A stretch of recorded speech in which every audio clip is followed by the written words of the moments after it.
Bonsoir ou bonjour chers auditeurs, je suis en compagnie de l'ami Raphaël. Comment vas-tu, Raph? Très bien, et toi? Ça va, c'est super, c'est détente. Il pleut un peu, donc c'est cool, mais il fait toujours très très chaud. Et à propos de chaleur, je propose qu'on aille sur Tatooine. Ah, le sable des Tatooine. Ouais, pour parler d'une série, dis donc, ne serait-ce pas la série Obi-Wan Kenobi? Mais oui, on va vous parler de la série Obi-Wan Kenobi avec 2 mois de retard, mais c'est pas bien grave, c'était le temps de 2 mois digérer, je pense. Oui. Ouais, ça s'est terminé fin juin, début juillet, je crois. Donc, pas de temps de monter ça fait 2 mois de retard à peu près. Oui, c'est vrai. Obi-Wan Kenobi, qu'est-ce que c'est? C'est une mini-série américaine qui fait partie de l'univers de la saga Star Wars, bien évidemment, qui se déroule 10 ans après la Revanche des Sith et 9 ans avant Un Nouvel Espoir, dans une galaxie dirigée par une manne de fer par l'Empire Galactique. Et ça raconte les aventures de Obi-Wan Kenobi, qui est exilé sur Tatooine. Voilà, mais on va voir qu'il va pas rester exilé très longtemps. Et donc, et non. Le ciel remonte, ça y est, direct. Donc du coup, dans ce casting, nous avons, Ewan McGregor, Hayden Christensen, Vivienne Lyra Blair. La musique, c'est Natalie Holt, la meuf qui a fait la musique pour Loki, tiens d'ailleurs. Donc moins inspirée dans cette série. Ouais. Malheureusement. Et voilà. Et voilà. Et t'as aimé? Et on passe déjà à ce stade-là? Ouais. Ah oui, tu vas raconter le film d'abord. Putain. Ah non, je sais pas la série. Oui, non mais. Non, parce que bon, est-ce que vraiment t'as envie de bâcler ça, quoi? Enfin, je veux dire. Sais pas, si vous voulez, chers auditeurs, voilà, c'est Obi-Wan, il est sur Tatooine, il reçoit un message. Et je m'en charge. Tatooine, et du coup, quoi? Je m'en charge. Vas-y.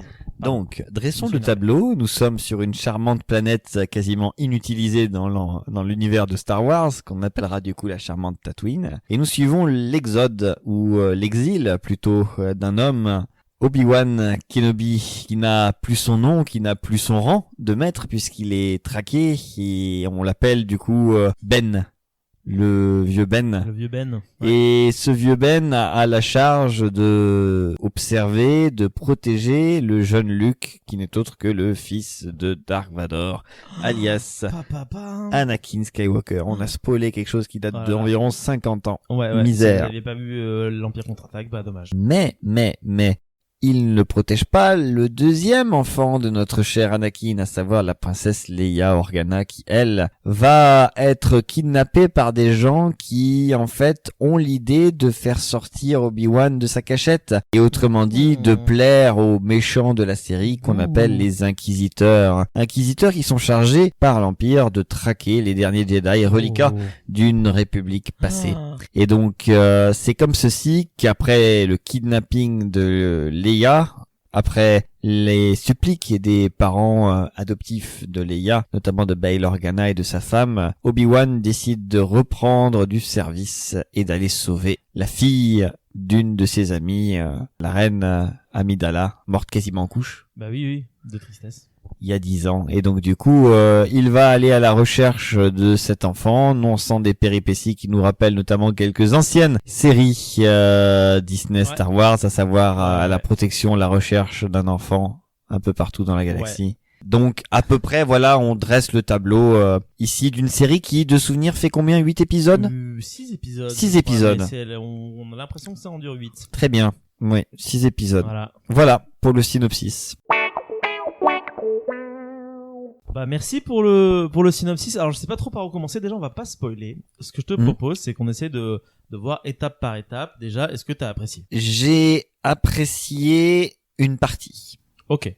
Est-ce que on détaille maintenant ou est-ce que c'est une partie que tu vas devoir spoiler? Non, on peut tout à fait en parler comme ceci. Le fait qu'il joue en soi sur une certaine mélancolie sans trop surjouer est quelque chose d'assez intéressant. Ça me rappelle effectivement la Revanche des Sith, mais parce que ils sont aidés aussi d'une grande chose, c'est que Ewan McGregor ne vieillit pas ou très peu. Ouais. Et là, le fait que mine de rien, la Revanche des Sith, c'est il y a environ 15 ans. Il aurait techniquement du coup plus vieilli que ce qui est représenté, l'âge qu'il est censé avoir dans le film, tu vois. Et ça reste un très bon acteur et c'est un de mes acteurs préférés. J'ai bien aimé ce un peu à la manière de Boba Fett où J'ai beaucoup aimé les 2 premiers épisodes de Boba Fett. Ouais, J'ai les surtout Tusken. surkiffé le passé Tusken Oui, ça, et c'est la vrai danse que- de fin d'épisode. Allez voir dans- Pour moi, c'est le meilleur moment de cette série-là. Et Ouais. donc, du coup, j'aurais presque envie de te dire que le meilleur moment que j'ai de la série d'Obi-Wan, c'est véritablement les premiers instants. Je pense que c'est les 15 premières minutes de la série Obi-Wan qui sont les meilleures de la série Obi-Wan, hein. Tout à fait. À savoir, quand Obi-Wan est censé faire ce que Obi-Wan est censé faire en 10 ans, à savoir glander sur Tatooine. Mais, Mais- si tu veux faire une série, tu ne peux pas le laisser glander sur Tatooine tout le temps. Et effectivement, Bon, j'ai envie de dire, on a bien laissé Boba Fett glander sur Tatooine, donc c'est juste qu'ils se sont trompés de série, quoi. oui, c'est vrai, remarque, c'est vrai, tout à fait, tout à fait, tout à fait. Passons à la partie spoil. Non, parce que je vais d'abord Pardon. déverser mon sel sur autre chose. Ah, très bien. Mon premier sel sur lequel je vais le déverser, bon, il y a le scénario que j'ai envie de défoncer, bien évidemment, mais tout le monde l'a fait sur Internet, mais il y a aussi la réalisation. Comment est-ce qu'on peut manquer à ce point d'originalité aujourd'hui? C'est monstrueux. Je veux dire, enfin, il y a rien, rien pour, à part, je pense, vraiment les premières minutes de la série, il y a rien après pour sublimer. C'est-à-dire que les combats sont nuls à chier, c'est mal éclairé, c'est mal dirigé, c'est mal joué. Il y a que Ewan McGregor qui joue bien, et encore, il fait le strict minimum. Oui. Les costumes sont en carton-pâte, les inquisiteurs, on dirait du plastique, tellement c'est monstrueux. Mais quoi? Mais vous osez, et je vous regarde là, vous osez sortir une merde comme ça, visuellement, avec tout le pognon que vous avez? Mais c'est quoi là? Mais on est où? On est où? C'est quoi ces merdes que vous faites? Enfin, bref, voilà. Spoilons. Spoilons alors maintenant. Désolé. Oh, aucun souci, aucun souci. De toute Désolé, façon, parce que on j'ai a fait vu le tour. le visage de Mickey se dresser devant moi et du coup je lui ai parlé directement. Mais toujours en le voyant, tu vois. Ah oui, bah oui. Donc du coup, spoilons.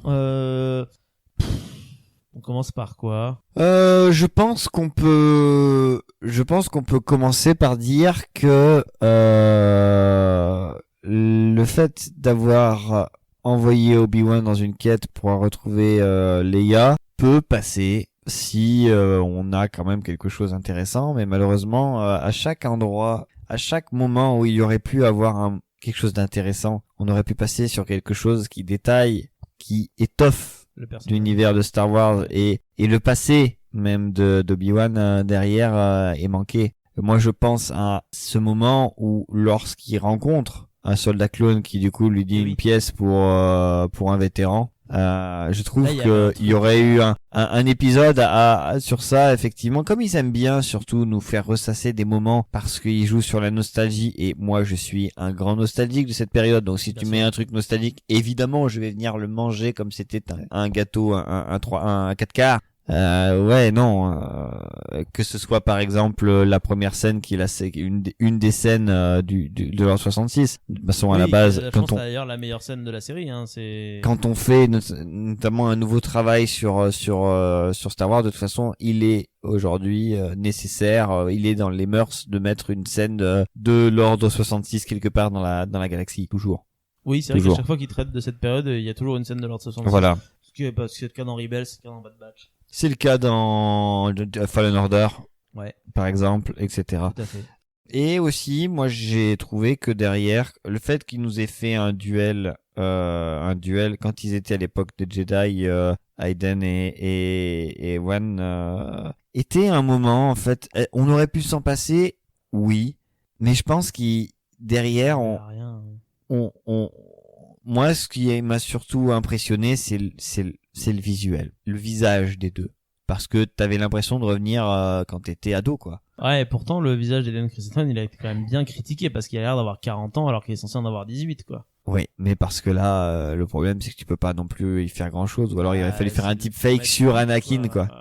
Faut mettre du budget, quoi. Ouais. On est capable aujourd'hui de faire des deepfakes qui sont 100 fois mieux que ça. Ce qui montre vraiment, pour moi, un énorme problème de cette série, c'est qu'elle a pas de fric, Mais le principal reproche que je vais faire, c'est que Obi-Wan comme Boba Fett, en fait, on les a quittés comme étant des badass, quoi. Et Ouais. les deux, malheureusement, c'est presque des vieillards, quoi. Quand on voit même Obi-Wan dans l'épisode 6 fait plus de choses que dans l'épisode Notre 4, fait pardon, plus de choses que fait ce plus de Obi-Wan, choses là. que ce Obi-Wan ici, ouais. Et ouais.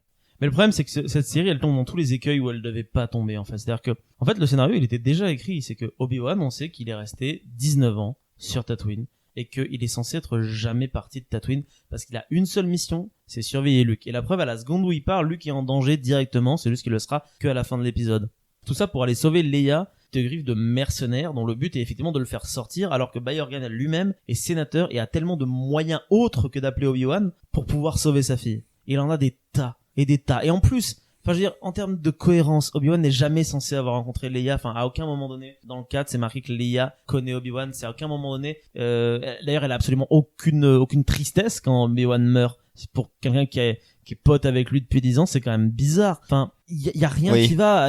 Obi-Wan n'est pas censé avoir rencontré Darth Vader 3 fois. Obi-Wan n'est pas censé, enfin, Luke est pas censé avoir vu de sabre laser ni de combat de sabre laser. Enfin, il tombe dans tous les écueils où il faut pas tomber. Cette série est tombée dedans et c'est dramatique. Mais ce qui va au-delà de ça, moi, ce qui m'énerve le plus, c'est même pas ça. C'est le manque d'originalité. T'as un épisode dans la base impériale, un épisode dans la base des rebelles, un épisode où il faut sauver Leia. Il y en a 3. Ouais. 3, putain. Il y a l'épisode du combat final, mais comme on n'a pas de budget, on va faire ça dans une carrière qui est tournée à Los Angeles. Et encore, il est mieux que le dernier, où il s'est tourné juste sur un putain de fond vert, avec juste, rien, à savoir des rochers à la con. Et putain, mais quand je parle de manque d'originalité, c'est vraiment... Moi, j'ai pas joué à Fallen Order, mais apparemment, l'épisode qui est situé dans la base des Inquisiteurs, c'est une campagne de Fallen Order. C'est la même chose, il y a les mêmes scènes. Et moi, ce qui m'a le plus rendu triste, c'est la scène entre Dark Vador et Obi-Wan, où il y a le duel, et qu'à la fin, Obi-Wan arrive à le démasquer. Et là, je sais pas si tu te souviens de Rebels, c'est les mêmes dialogues qu'entre Ahsoka et Vador dans Rebels, c'est la même scène. C'est juste pas le même côté du masque qui prend. C'est ça, enfin, je veux dire, mais vous en avez à ce point-là rien à foutre que vous vous auto-plagiez en espérant que les gens qui vous regardent n'aient pas vu les autres séries. Parce que c'est des séries animées, mais vous croyez qui regarde vos séries? Putain, juste faites-nous quelque chose d'intéressant, merde. Par contre, il y a un truc à soulever quand même que j'ai trouvé bien dans cette série, c'est que dans la continuité de Rogue One, Dark Vador, il en impose. Dans certaines scènes, j'entends. Alors la scène à laquelle je pense, il en impose vraiment. Mais d'ailleurs cette scène, elle est, je pense qu'elle aurait pu être parfaite. C'est là, si tu parles à la scène où il débarque dans le village et il bute les gens, il les étrangle, de manière complètement random. Et le fait même qu'il fasse plonger Obi-Wan dans le feu est quelque chose de très intéressant parce qu'on voit que c'est la vengeance par le feu, c'est œil pour œil, dent pour dent. Et c'est quelque chose de très, dans le destin du truc, pour moi, ça me paraissait une évidence. Ça me parle. Ça me parle bien. Mais c'est la seule scène qui m'a parlé. Qui d'ailleurs est détruite 5 secondes après, puisque Obi-Wan arrive à se sauver de Vador parce qu'il y a des flammes à nouveau devant, alors que 5 minutes avant, il l'avait chopé, il l'avait mis dans les flammes. Non, la sortie de cette scène est complètement ubuesque. Mais c'est le cas pour beaucoup de scènes. En fait, ne regardez pas Obi-Wan. Vraiment, ne regardez pas Obi-Wan. Il y a vraiment que, moi, la scène que j'ai bien aimée, c'est vraiment quand Obi-Wan est terré dans la baraque et qu'il voit Vador arriver. Et que là, il réalise vraiment que c'est son pote qui est devenu un taré psychopathe et qu'il a peur. Et ça, c'est vraiment bien aimé. Tout le monde où il va s'enfuir. Mais limite, je pense qu'il aurait fallu qu'il se voit jamais, en fait. Juste, il en a peur et il fuit. Et c'est à travers cette fuite qu'il va regretter et qu'il va apprendre. Tellement, oui, c'est vrai. Il aurait fallu qu'il se rencontre jamais.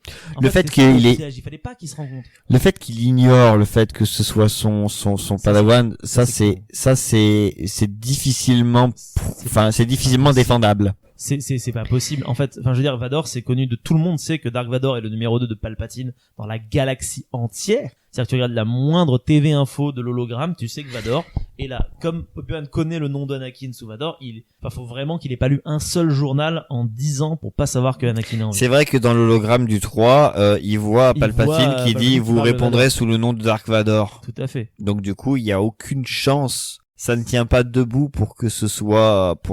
Mais il y a beaucoup de choses qui tiennent pas debout. Pareil, on va parler des Inquisiteurs. Les Inquisiteurs, ils sont nuls à chier. Voilà. Le Grand Inquisiteur, il ressemble à rien. Physiquement, il ressemble à rien. Il meurt, puis il revit. Parce que il a eu la volonté de vivre. Parce qu'en fait, apparemment, maintenant, quand tu te prends un coup de sabre laser dans le bid, en fait, si t'as la volonté, tu continues à vivre. Et 2 fois. Gunjin, quoi, super. 2 fois, oui, d'ailleurs. Ça arrive aussi à l'autre connasse, la méchante, la Reva. Mais quel personnage nul à chier. Enfin, je veux dire, l'actrice joue mal, mais c'est vraiment parce qu'elle est mal dirigée, donc ne faites pas les cons non plus, n'allez pas tailler une actrice qui joue mal et dire que c'est parce qu'elle est noire, parce que c'est débile, parce qu'il y a des gens qui ont fait ça sur internet, mais les gens sont cons aussi, c'est incroyable. Non, c'est juste qu'elle joue mal parce qu'elle est mal dirigée, parce que c'est une série qui est nulle à chier, et que quand la série est nulle à chier, tu peux pas bien jouer, parce que tu sais que ce que tu dis c'est de la merde. Enfin bref, ce personnage-là, il a un arc qui est naze. Tu pouvais faire un truc très bien avec une padawan qui devient méchante, qui est obligée de faire le mal parce qu'elle a appris ça quand elle était gamine, même si, encore une fois, c'est du repompé total de Fallen Order. Mais là, visiblement, son plan, c'est de devenir assez forte et assez proche de Vador pour le tuer Et en fait, quand Obi-Wan lui dit t'inquiète, je vais t'aider, il l'aide pas, et elle, tout ce qu'elle trouve à faire, c'est arriver dans son dos avec son sabre laser et essayer de le buter. Ce qui donne une scène qui est assez badass après, mais par contre, elle est vraiment très conne comme personnage. Et elle a encore envie, quoi. Enfin bref, les Inquisiteurs sont mauvais. Voilà. Oui. Je suis désolé, en fait, celle qui vient cette série est mauvaise, en fait. Juste, regardez pas. Mais pareil, Boba Fett, c'était nul à chier. C'est même encore pire que Boba Fett, quoi. C'est-à-dire que plus ils prennent un personnage iconique et plus ils le détruisent, plus forcément ça devient mauvais, quoi. Là, on a atteint un niveau de pourriture qui en fait, j'ai peur parce que je suis quand même hype pour la prochaine série Andor parce que Andor, oui. Le trailer m'avait donné envie, mais tout comme le trailer aussi derrière d'Obi-Wan avait donné envie, mais parce que derrière aussi, parce que je reviens sur la musique, parce que tu disais que c'était la même compositrice qui avait fait pour Loki aussi derrière. Le fait que j'étais hype par le trailer vient du fait que la musique était juste pompée et remasterisée du 3. Mais c'est là où ils sont malins, c'est qu'en fait, ils sont comme on le disait. En fait. Oui, très bien, très bon. Très bon, mais je trouve quand même que je pense honnêtement qu'il y aura quand même une différence assez flagrante avec Cassian avec Andor. De ce que j'ai vu dans la bande-annonce, t'as l'air d'avoir des vrais décors. Et en fait, honnêtement, ça change tout parce que arrêtez de tourner dans des décors numériques de base en cailloux ou en métal, enfin, je veux dire Et après le fait de parce que là 6 épisodes quoi. Et tu peux faire un film du coup. Mais en fait à la base, alors c'est ça la vraie histoire, c'est que alors si vous voulez connaître la vraie histoire de Obi-Wan, je me suis un peu renseigné. À la base, c'est déjà censé être un film qui n'a pas pu se faire puisque le film Solo a été un échec, donc du coup ils ont annulé tous les spin-offs, celui sur Boba Fett et celui sur Obi-Wan. Grosse connerie puisque si Solo a été un échec, c'est pas parce que Solo était mauvais, c'est parce que l'épisode 8 a été mal reçu et que les gens ne sont pas allés voir le suivant. C'est ça la vérité, c'est que le box-office il se lie à reculons, pas en réel. Puis ensuite du coup ils ont écrit un scénario qui se passe sur Tatooine avec Obi-Wan qui garde Luke. Et le problème, c'est que la productrice Kathleen Kennedy a dit ouais mais non mais en fait il y a trop de trucs qui se passent sur Tatooine, donc du coup Obi-Wan il va faire autre chose. Et putain, mais c'était Obi-Wan qui devait rester sur Tatooine, c'était les autres ils ont rien à y foutre, mais il y en avait un seul qui dans le scénario écrit de base, et là je fais des trucs là sur les airs, Raph le voit, c'est le seul qui devait rester sur Tatooine et c'est le seul qui ne reste pas sur Tatooine. Merde et merde. Voilà. Enfin bref, Cassian Andor a l'air chouette, mais franchement honnêtement j'attends plus rien. Vraiment j'attends. Mais c'est quand on n'attend plus rien qu'on sera surpris, hein. C'est ça le truc. Je me dis Cassian à la rigueur, vu que c'est les mêmes mecs qu'on fait Rogue One. Et qu'il y a plusieurs, il y a je crois 12 épisodes. 12 ou 18 épisodes et 2 saisons ils vont faire. Et qu'ils ont l'air encore une fois, parce que Disney on a rien à foutre des grouillots de personnages secondaires, je pense qu'ils ont laissé plus quartier libre. Et voilà, je sais pas, juste. Mais là pareil, enfin j'attends plus rien, la saison 3 de Mandalorian, j'attends pas Ahsoka Tano parce que ça va être voilà, j'attends rien en fait de Star Wars, j'attends plus rien. Je crois que ça y est, je suis dégoûté. De Star Wars? De Star Wars et de ce qu'il a fait Alors, avec, je suis dégoûté. Redonnons espoir sur une chose, c'est que si vous voulez vous intéresser sur le personnage d'Obi-Wan, il y a une très bonne série comics qui parle de ça et qui parle de son passé et qui parle de la tourmente de quand il était général et que du coup il avait un ressentiment, il se sentait prisonnier de cette guerre. J'ignore le nom malheureusement parce que en fait je l'ai lu honteusement sur un réseau social, sur une page d'un Star Wars qui publiait chaque jour une page de cette bande dessinée. Je te le partagerai si tu veux. Très sympathique et du coup c'est plutôt ça que j'aurais voulu voir. Tu as un roman aussi qui s'appelle Kenobi il me semble, qui a été écrit, qui date de Feu l'univers Legend, qui parle de la traversée du désert de Obi-Wan Kenobi sur Tatooine, et en fait c'est ça qu'il aurait fallu faire, peut-être juste essayer de faire un film un peu plus philosophique, un peu plus spirituel sur l'errance d'un homme seul dans un désert. Ça te coûte pas de budget parce que tu tournes dans un vrai désert et t'as juste à payer Ewan McGregor et à la rigueur un peu Liam Neeson de temps en temps, et puis voilà, et puis tu fais un truc calme, tranquille, sans stéréotypes, sans fan service à outrance en mettant du Vador là il y en a pas besoin, juste un truc posé et un truc réfléchi. Tu vois, pour terminer en fait, oui. Le souvenir peut-être même, et ça c'est grave dans la logique, c'est que ce qui me marque plus quand on me demande la série Obi-Wan, tu sais ce que je vois? Tu vois quoi? C'est la reprise du fantôme à la fin de Qui-Gon Jinn avec les reprises de photos de l'épisode de la menace fantôme. Quand tu le vois avec des lunettes de soleil, sirotant une bonne boisson et avec un parasol de toutes les couleurs et qui du coup qui dit oh j'ai failli attendre, et donc du coup c'est à la manière un peu de Luke, tu vois, qui a attendu un film entier pour pouvoir parler. Et ben Liam Neeson a attendu toute une série pour pouvoir dire eh bien il était temps. Ouais. Et il est peut-être temps Il est peut-être temps de pas faire de la merde et de mettre fin à cet épisode avant que le sel ne ronge mon corps. Effectivement, car il est tard ce soir et Tout le à fait. pH est loin d'être neutre chez notre ami Marc. Exactement. Et bah sur ce, on vous embrasse très très fort et puis on se retrouve très vite pour d'autres coups critiques. On verra lesquels. Ciao. Bise.